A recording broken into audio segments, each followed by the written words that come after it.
তোমাকে পাইনি বলে বহু লোক মনে মনে খুশি, হয়তো তুমিও তাই। তুমিও নিবৃত্তে শত্রু দলে লিখিয়েছ নাম, আমাকে করেছ আরো হাস্যকর। কে তোমার পাশে আজ ঘুমায় অজগরের মতো? স্বপ্নে গ্রাস করে কে উগড়ে ফেলে পরবর্তী স্বপ্নে। এক বৃদ্ধ বনরুই আমার বেদনাগুলো শুনে আরো বৃদ্ধ হতে চলে যায় কোনো পাহাড়ের দিকে।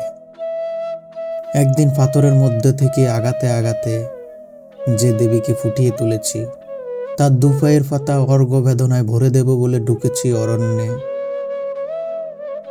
ফিরে দেখি সমুদ্রের কাছে মৃদু হয়ে ফুটে আছে যৌথ প্রস্থানের চিহ্ন। তরঙ্গ আমার পক্ষ থেকে আজ সবকিছু ব্যাখ্যা করার দায়িত্ব বুঝে নিচ্ছে। প্রতিটি বাক্যের গায়ে জন্ম নিচ্ছে রক্ত পুষ্প মেঘ। তোমাকে পাইনি বলে বহু লোক মনে মনে খুশি, হয়তো তুমিও তাই। তুমিও নিবৃত্তে শত্রু দলে লিখিয়েছ নাম, আমাকে করেছো আর হাস্যকর।